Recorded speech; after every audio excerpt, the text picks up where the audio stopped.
नमस्ते दोस्तों, मैं डॉक्टर वीरल शाह, कंसल्टिंग होम्योपैथ। क्या आप जानते हैं कि इंडिया जो है वो वर्ल्ड डायबिटीज़ कैपिटल है। यानी इंडिया में डायबिटीज़ जो है वो बहुत ज़्यादा तेज़ी से बढ़ रहा है। इसीलिए हम आज थोड़ी बहुत डायबिटीज़ के बारे में जानकारी लेते हैं। पर डायबिटीज़ होता क्या है? तो बेसिक डेफिनेशन, सिंपल डेफिनेशन इसका यही है कि हमारी बॉडी में, हमारे ब्लड में जो शुगर होता है, वो हमारी बॉडी उस शुगर लेवल को मेंटेन नहीं कर पाती और वो एक लिमिट से बाहर वो शुगर हो जाती है। उसे डायबिटीज़ कहते हैं। यानी हमारे ब्लड में जब शुगर लेवल ज़्यादा हो जाते हैं तो उसे डायबिटीज़ कहते हैं। अब हम ये समझते हैं कि हमारी बॉडी जो है वो शुगर को कैसे मेंटेन करती है।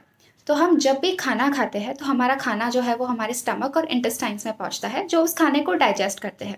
खाना ब्रेक होता है और ब्रेक होके बेसिक 5 चीज़ों में बढ़ता है, जैसे कार्बोहाइड्रेट, प्रोटीन्स, फैट्स, विटामिन्स और मिनरल्स। अब ये जो कार्बोहाइड्रेट्स है या जिसे हम कार्ब्स कहते हैं, वो और ज़्यादा फर्दर ब्रेक होते हैं और फाइनल प्रोडक्ट उनका क्या बनता है, तो वो है ग्लूकोज। अब इस ग्लूकोज का क्या काम है, तो हमारे बॉडी में जो छोटे छोटे सेल्स होते हैं, यानी हमारी बॉडी वो छोटे छोटे सेल्स से बनी होती है, उन सेल्स को वो एनर्जी पहुंचाता है। जैसे कि हमारा ब्रेन, उसे जब भी काम करता है उसे एनर्जी की ज़रूरत पड़ती है। हमारे मसल्स वगैरह, उन सबको बिना एनर्जी वो काम नहीं कर पाते, और वो एनर्जी कहाँ से आती है, तो ग्लूकोज से। तो ग्लूकोज जो है वो हमारा इंटेस्टाइन से ब्लड में पहुंचता है और ब्लड से इन पूरी बॉडी के जितने भी सेल्स हैं उन सेल्स तक वो पहुंचाया जाता है।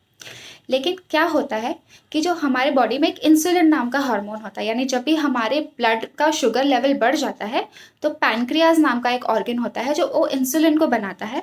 और वो इंसुलिन क्या काम करता है, तो जो बॉडी में, जो ब्लड में शुगर है, उस शुगर को वो सेल्स तक पहुंचाता है। यानी बिना इंसुलिन के वो ब्लड में जो शुगर है वो सेल्स तक नहीं पहुंचता। तो डायबिटीज़ में क्या होता है, तो सबसे पहले क्या होता है कि इधर या तो डायबिटीज़ में इंसुलिन बनेगा ही नहीं, यानी हमारी बॉडी बिल्कुल भी इंसुलिन नहीं बनाती। इसे कहते हैं टाइप 1 डायबिटीज़। तो बिकॉज इंसुलिन नहीं है तो जो ब्लड में शुगर है वो वहीं रह जाती है और वो सेल्स तक नहीं पहुंचती। दूसरे टाइप का डायबिटीज़ है टाइप 2 डायबिटीज़, या फिर उसे इंसुलिन रेजिस्टेंस भी कहते हैं। तो उसमें क्या होता है, बॉडी इंसुलिन तो बनाती है लेकिन हमारे बॉडी के जो सेल्स है वो इंसुलिन को रेजिस्ट करते हैं, उसे कोई रिस्पॉन्स नहीं देते। एक सिंपल एग्जाम्पल देती हूँ कि हमारे घर में सुबह दूध वाला दूध लेकर आता है, वो डोरबेल बजाता है, हम दरवाज़ा खोलते हैं और दूध को अंदर लेते हैं। अब डायबिटीज़ में क्या होता है कि वो दूध वाला दूध लेकर आता है, डोरबेल तो बजाता है, लेकिन इधर या तो हमें वो डोरबेल सुनाई नहीं देती या फिर हम दरवाज़ा ही नहीं खोलते। तो उसी तरह टाइप 2 डायबिटीज़ में इंसुलिन भी होता है, शुगर भी होता है, लेकिन वो शुगर है वो सेल्स के अंदर नहीं जा पाता और वो ब्लड में ही रह जाता है, इसीलिए हमारे ब्लड शुगर लेवल्स है वो बढ़ जाती है। अब डायबिटीज़ के सिम्टम्स क्या है, हम कैसे पहचानें कि किसी को डायबिटीज़ है? तो बिकॉज हमारे बॉडी के सेल्स है उनमें शुगर अभी तक पहुंची नहीं है, तो वो काम नहीं कर पाते, उन्हें थकावट होती है। तो इसीलिए डायबिटिक पेशेंट को भी बहुत ज़्यादा वीकनेस होती है। अब बॉडी सेल्स में शुगर नहीं है, एनर्जी नहीं है, तो वो हमारे ब्रेन को सिग्नल देती है कि हमें खाने की ज़रूरत है, हमें खाना दो। इसीलिए एक डायबिटिक पेशेंट को बहुत ज़्यादा भूख भी लगती है।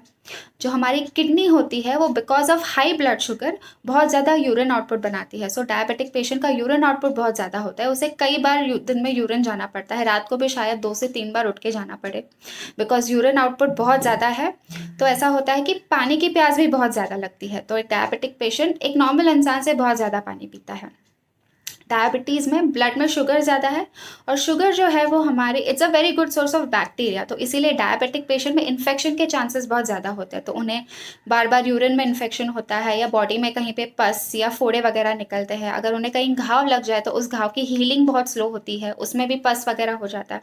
इसीलिए जब सर्जरी करनी होती है या कोई डेंटल प्रोसीजर होता है तो डायबिटिक पेशेंट का शुगर चेक की जाती है। अगर वो बहुत ज़्यादा हाई होती है तो वो प्रोसीजर्स नहीं किए जाते, बिकॉज फर्दर कॉम्प्लिकेशन हो सकता है कि वो वूंड हीलिंग ना हो, वहाँ पे इन्फेक्शन हो जाए। तो फिर हाई शुगर में वो जो प्रोसीजर्स हैं उनको अवॉइड किया जाता है। अगर आपकी शुगर कंट्रोल रहती है तो ठीक है, लेकिन अगर नहीं होती तो फ्यूचर में धीरे धीरे कई सारे कॉम्प्लिकेशंस क्रिएट होते हैं। वो कॉम्प्लिकेशंस क्या है वो देखते हैं। जो हाई ब्लड शुगर होती है वो हमारे बॉडी के जो छोटे छोटे ब्लड वेसल्स होते हैं या जो नर्व्स होते हैं जो हमारे सेंसेशन ब्रेन तक लेके जाते हैं, उन नर्व्स को वो डैमेज करती है। उसकी वजह से क्या होता है, तो हमारी किडनी डैमेज हो सकती है, बिकॉज उसमें बहुत छोटे छोटे ब्लड वेसल्स होते हैं। तो किडनी फेलियर होता है, फ्यूचर में पेशेंट को डायलिसिस कराना पड़ता है।